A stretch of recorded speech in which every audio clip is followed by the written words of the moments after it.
Sumurpresa sa'yo, kabisyo. Naramdaman mo na ba yung pakiramdam na sinurpresa ka as in hindi mo ine-expect pero bigla na lang dumating? Ah! Naramdaman mo na yon yung nasurpresa ka? Ako rin, nasurpresa ako eh. Lalong-lalo na nang dumating bigla yung bill namin sa tubig. Disconnection notice pala. Charot! With the ron! But today is sahod day, so okay lang. May pambayad tayo sa mga bills natin na hindi natin gusto. Anyway, speaking of surprises, kabisyo, maraming klase ng sorpresa eh. Ito yung mga tipong sorpresa na hindi mo gugustuhin o kaya sorpresa na gugustuhin mo. So, yung isang klase ng sorpresa na hindi mo gugustuhin, ito yung bigla na lang dumarating na billing. Yan.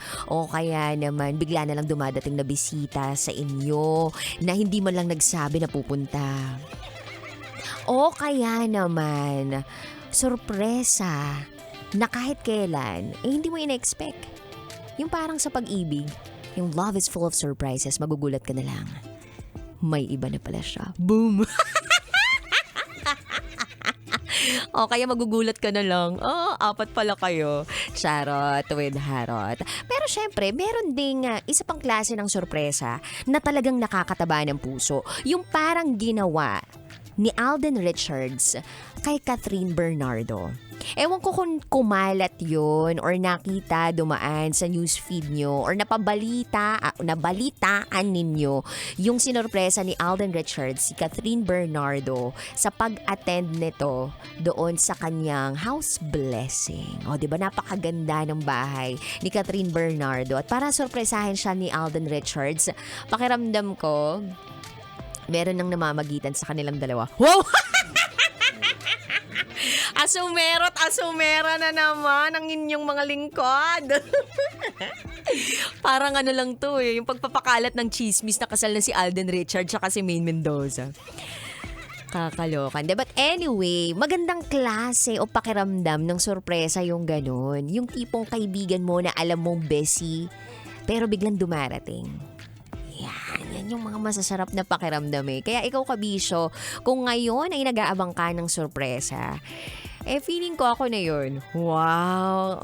Ako yung pinakamagandang sorpresa na regalo para sa'yo ngayong araw na itong Monday. Hindi ko alam kung mabubwisit ka sa akin, pero mukha namang hindi. Wow! Lakas ng confidence ng babaeng ito. Ganun talaga, pag bigyan yung Monday, naka-recharge ako.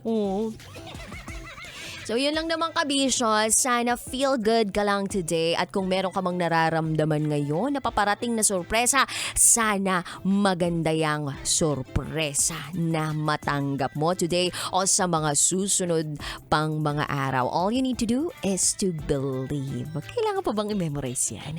Basic. Anyway, 3 to 5 p.m. tayo magkakasama ngayong araw na ito at siya kapiling ang babaeng naniniwalang hindi man ako palaging may pera, at least palagi naman akong maganda. This is me, the one and the only. Yes, pwedeng pagprituhan po ng bangus sa mukha sa sobrang oily ko.